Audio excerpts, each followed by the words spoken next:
ഈ മെഷീനിൽ ശ്രദ്ധിക്കേണ്ട 2-3 കാര്യം. ഇതിനെ പറയുന്നതാണ് ഇൻബിൾട്ട് ബോയിലർ ആണ്. ഇൻബിൾട്ട് ബോയിലർ എന്ന് വെച്ചാൽ ഒരു ടേബിളും അകത്ത് തന്നെ ബോയിലറും ഈ iron box.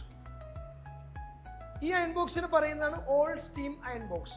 All steam iron box എന്ന് വെച്ചാൽ ഈ അയൺ ബോക്സിലൂടെ തന്നെ സ്റ്റീം കയറി അയൺ ബോക്സിലൂടെ തന്നെ സ്റ്റീം വെളിയിലേക്ക് പോകുന്നു. എക്സ്ട്രാ വന്ന വെള്ളം വെളിയിലേക്ക് പോകുന്നു.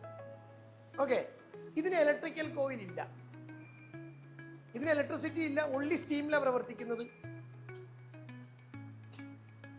ഇതിനെ പറയുന്നതാണ് 2128 അയൺ ബോക്സ്. 2128 എന്ന് വെച്ചാൽ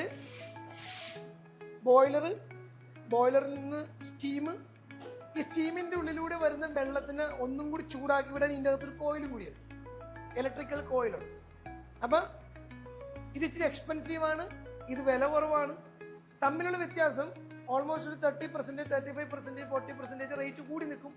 ആളുകൾക്ക് അഫോർഡബിലിറ്റിയിൽ ഉള്ളത് കൊണ്ടാണ് ആളുകൾ ഈ ടൈപ്പിലേക്ക് പോകുന്നത്. ബട്ട് നേരത്തെ പറഞ്ഞ ഇൻവെസ്റ്റ്മെന്റ് പാർട്ട് പോലെ തന്നെ ഇത് ചിലപ്പോൾ ഒരു 1 ടൈം ഇൻവെസ്റ്റ്മെന്റ് ആണ്. ഇതുമേലെന്ന് പറഞ്ഞാൽ ഇടയ്ക്കിടയ്ക്ക് കാശ് മുടക്കിക്കൊണ്ടിരിക്കുന്നത് എന്താണ്? ടഫ്ലോൺ ഷൂ പോകും, ഈ സ്വിച്ച് കംപ്ലൈൻ്റ് ആവും, ഇതിൻ്റെ ഉള്ളിൽ കോയിൽ കംപ്ലൈൻ്റ് ആവും, ഇതിൻ്റെ ഒരു റസ്റ്റ് വരും. അപ്പം ഈ ഇലക്ട്രിക്കൽ അയൺ ബോക്സ് ഇടയ്ക്കിടയ്ക്ക് കംപ്ലൈൻ്റ് ആവും. ബട്ട് തമ്മിലുള്ളൊരു ഡിഫറൻസ് ഞാൻ നിങ്ങളെ കാണിക്കാനാണ് രണ്ടും ഇവിടെ വെച്ചിരിക്കുന്നത്. നമുക്ക് രണ്ടിലും അയൺ ചെയ്യാം നമുക്ക്. അപ്പം നമുക്ക് മെയിനായിട്ട്